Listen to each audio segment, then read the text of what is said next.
Hello दोस्तों, कैसे हैं आप सब। तो दोस्तों, हमने 2 चैप्टर कंप्लीट कर लिए हैं।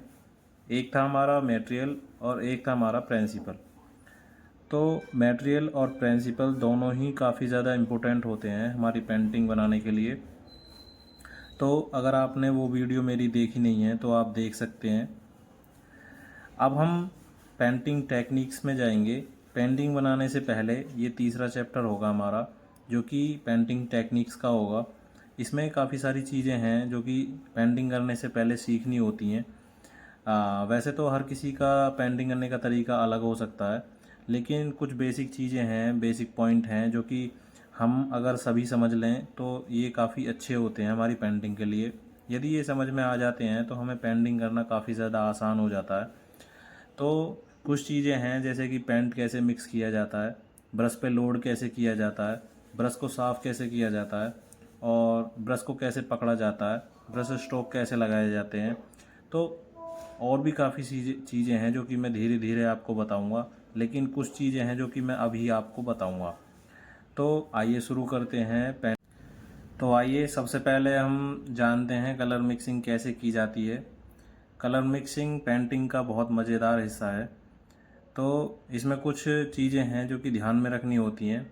सबसे पहले तो ये कि कलर अच्छे से मिक्स हो जाए हमारा, और हम इसको प्लेट पे भी मिला सकते हैं, लेकिन कुछ आर्टिस्ट ऐसे भी होते हैं जो कि सीधा कैनवस पे भी इसको मिला सकते हैं। तो हमारे पास कलर मिक्स करने के लिए 3 चीज़ें होनी चाहिए। सबसे पहला प्लेट हमारी, और दूसरा हमारे कलर, और तीसरा कन्नीब्स। कन्नीब्स इसलिए क्योंकि इससे पेंट काफ़ी ज़्यादा फैलता नहीं है, अच्छे से मिल जाता है। और ब्रश से होता क्या है कि ब्रश ख़राब होने का ख़तरा होता है। और 1 नंबर मैं इसमें यूज़ करूँगा किन्नीब्स में। 1 नंबर इसलिए क्योंकि ये काफ़ी छोटा होता है और पेंट मिलाने में आसानी होती है, और पेंट ज़्यादा फैलता नहीं है, क्योंकि जो हम बड़े नंबर लेते हैं तो उसमें काफ़ी ज़्यादा बड़ा एरिया होता है जो कि पेंट को ख़राब करता है। इसमें पेंट ख़राब होने का खतरा कम होता है। तो आइए हम जानते हैं कैसे मिलाते हैं। कलर मिक्स करने से पहले हमें एक चीज़ और ध्यान रखनी होगी। कलर की जो क्वांटिटी है उसका रेशियो कितना होना चाहिए। तो रेशियो हम इस तरीके से डिसाइड करते हैं कि लाइट कलर अगर हमारा 100% है तो डार्क कलर हमारा 10% होगा, क्योंकि डार्क कलर ज़्यादा इफेक्ट डालता है। और यदि हम इसका अपोजिट कर दें, तो अगर हम डार्क कलर ज़्यादा लें और लाइट कलर को कम लें, तो कलर बनाने में जो कि हमें जो भी कलर चाहिए उसको बनाने में हमारा काफ़ी कलर लग जाएगा, और हमारे कलर की बर्बादी होगी।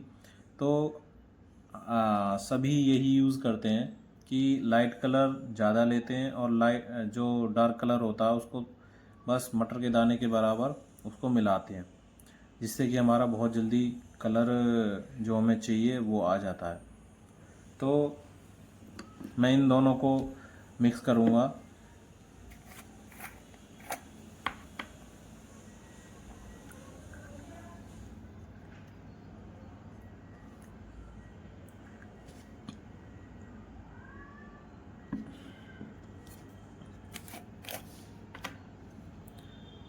थोड़ा लाइट ग्रीन लूँगा।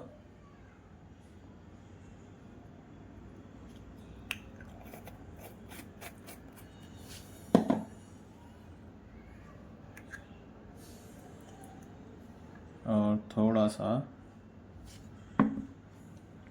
Light magenta colour.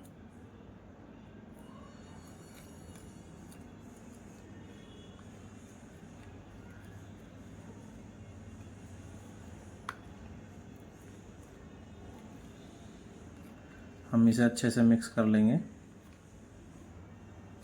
देखिए, यदि ये ज़्यादा बड़ी किन्नीब्स होती तो इस पे पूरा फैल जाता और कलर बेकार हो जाता हमारा, इसलिए छोटी किन्नीब्स अच्छी है।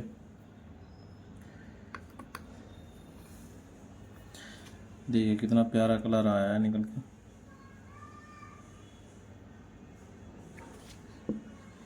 ये कुछ मेहंदी कलर टाइप में।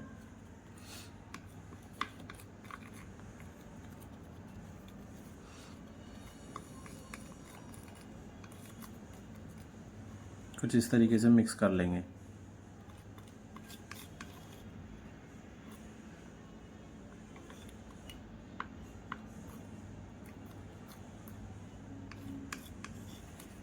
ये देखिए,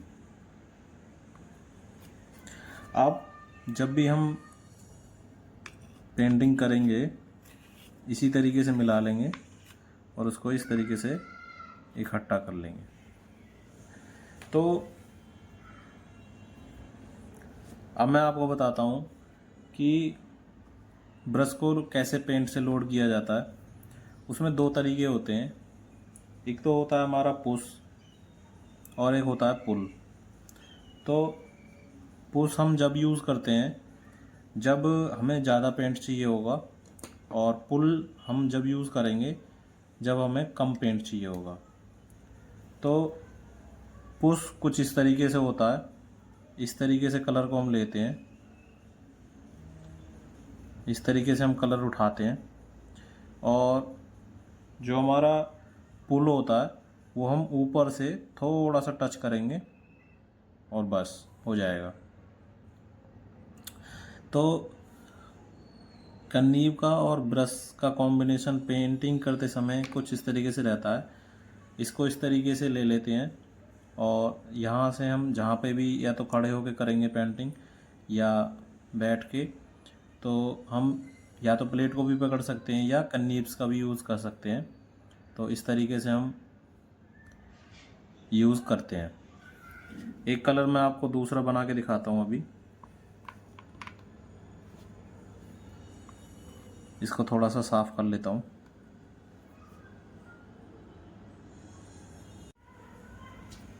तो ये दो कलर है हमारे, एक है हमारा लाइट स्काई और एक है हमारा लाइट येलो। इन दोनों को मिलाने से लाइट ग्रीन हमारा बनेगा। मैं दिखाता हूँ आपको कैसे। ये मैंने येलो लिया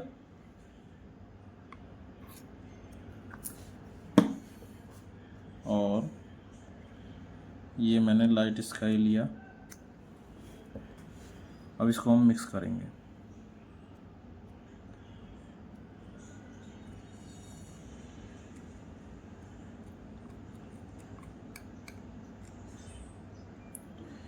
ये देखिए कितना सुंदर कलर निकल के आया है। जब हम हाईलाइट करते हैं पत्तियों में तो ये उसके लिए या ग्रास के लिए कितना अच्छा कलर है। इस तरीके से हम कलर को मिक्स कर लेते हैं कन्नीब से, तो इससे हमारा ब्रश भी बच जाता है ख़राब होने से। ये देखिए कितना प्यारा कलर निकल के आया है।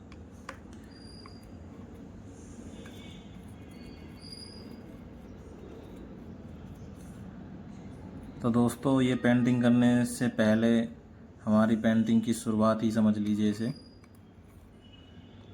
इस तरीके से हम फिर यूज़ करते हैं।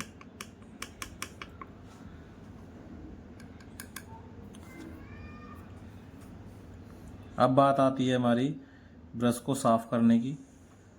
तो सबसे पहले हम क्या करेंगे, इसको साफ़ पानी में अच्छे से साफ़ कर लेंगे। ज़्यादा फोर्स नहीं लगाना है और आराम से इस ब्रश को धो लेना है। और फिर एक साफ़ कपड़ा लेके या कागज़ का आप टुकड़ा ले सकते हैं, उससे आप साफ़ कर सकते हैं। या तो आप कपड़े से साफ़ कर लीजिए या फिर ऐसे किसी कागज़ के टुकड़े से। ये देखिए, और आप यहाँ से भी इसको साफ़ कर लीजिए, वरना ये यहाँ से अगर कलर रह गया इसके अंदर तो ये फिर टाइट हो जाता है।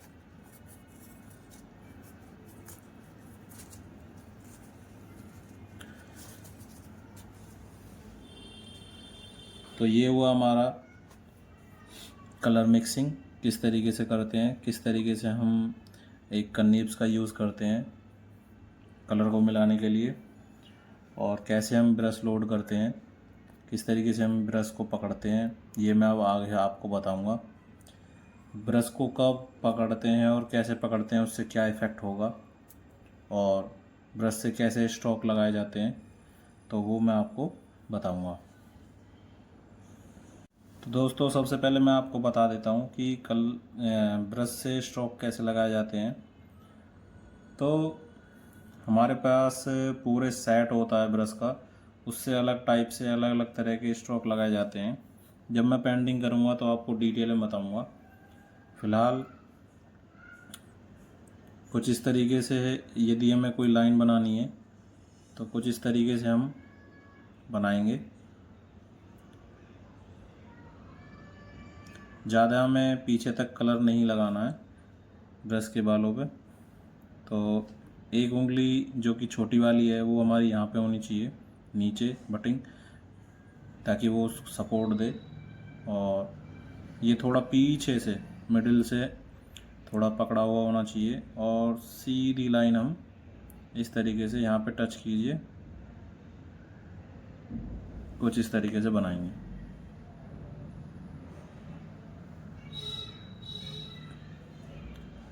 इस तरह से ये मैं अभी आपको पेपर पे करके दिखा रहा हूँ।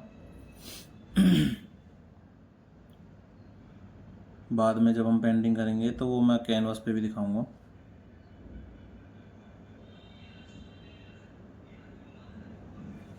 कुछ इस तरीके से। तो इसमें कोई स्केल का यूज़ नहीं होता है, तो हमें हाथ से ही करना होता है। जितनी आप स्ट्रोक लगाने की प्रैक्टिस करोगे उतना ही पेंटिंग अच्छी बनेगी, इतना ही आपका जो हैंडलिंग है वो काफ़ी ज़्यादा अच्छी होगी। तो ये हुई सीधी लाइन। दूसरा एक हमारा कुछ इस तरीके से एक चौड़ी लाइन,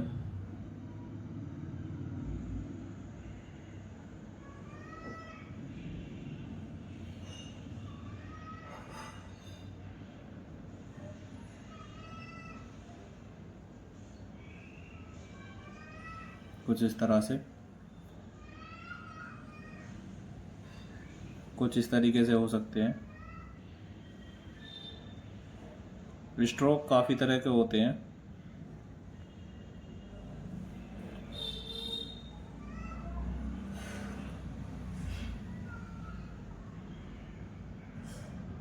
कुछ इस तरीके से होता है।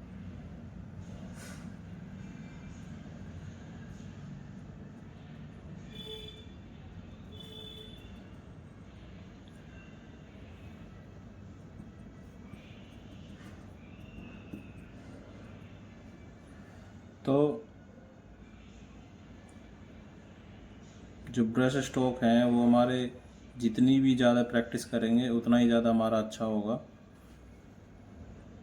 उतनी हमारी हैंडलिंग अच्छी होगी और उतनी हमारी पेंटिंग अच्छी बनेगी।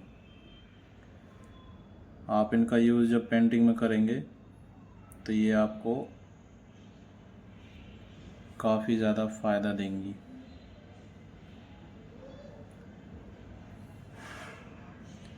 देखिए स्ट्रोक लगाते समय आप का जो हैंडलिंग है वो किस एंगल पे है वो भी काफ़ी ज़्यादा इम्पोर्टेंट होता है।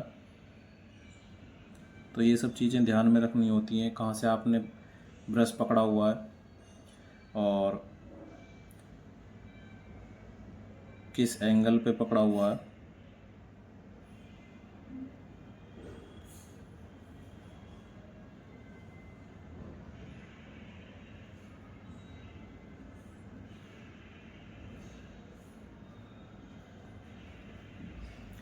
कुछ इस तरीके से।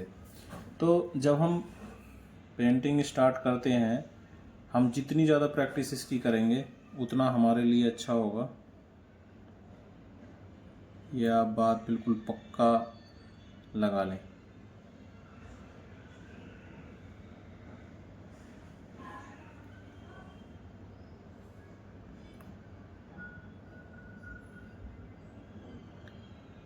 आप एक ही ब्रश से काफ़ी ज़्यादा स्ट्रोक लगा सकते हैं।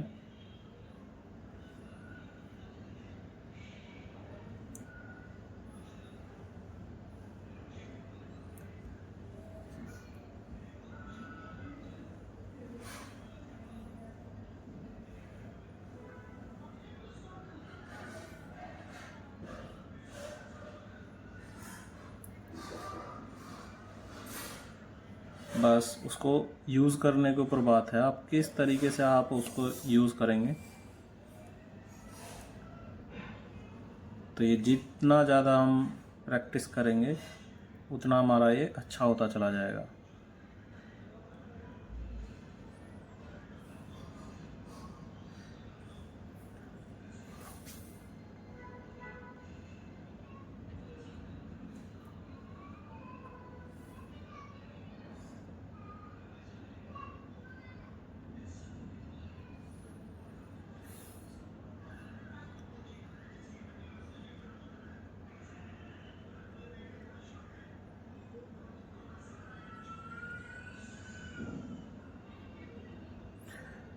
ये देखिए,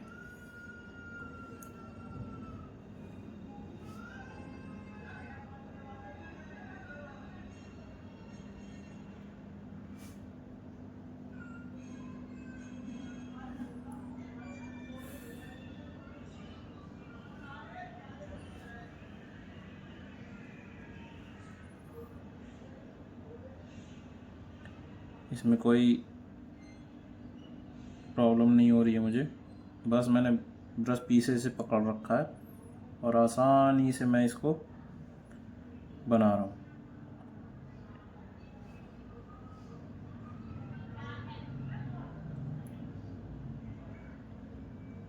काफ़ी सारे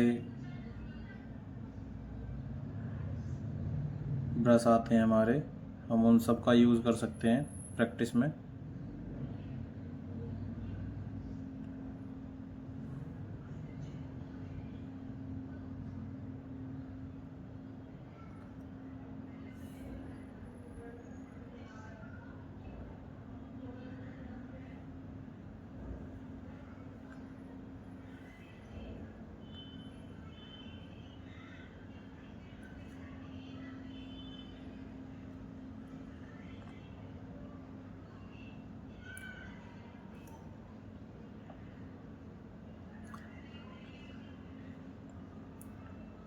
कुछ इस तरह से।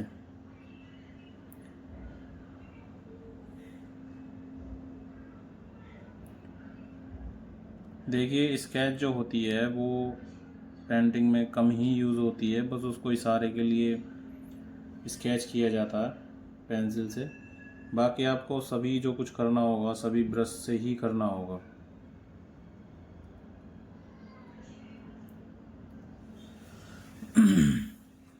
तो इस तरीके से आप अपनी प्रैक्टिस कर सकते हैं। अब मैं आपको बताता हूँ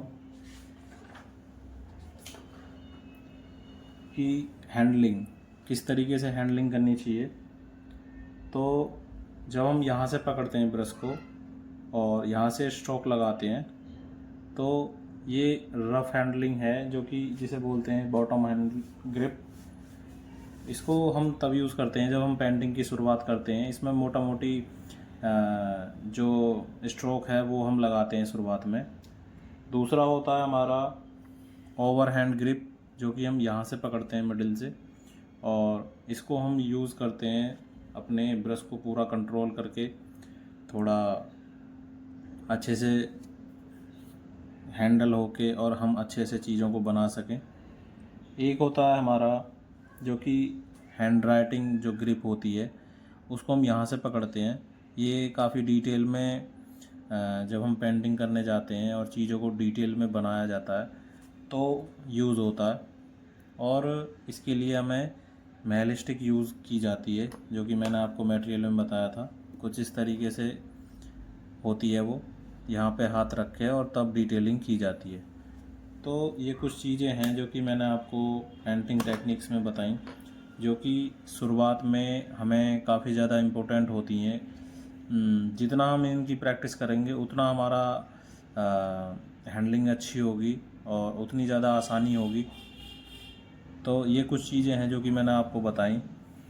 पेंटिंग टेक्निक्स में और भी कई सारे टॉपिक हैं जो कि मुझे बताने हैं, वो मैं नेक्स्ट जो वीडियो आएगी उसमें मैं आपको बताऊंगा। तो आज के लिए इतना ही। मेरे साथ जुड़ने के लिए थैंक यू।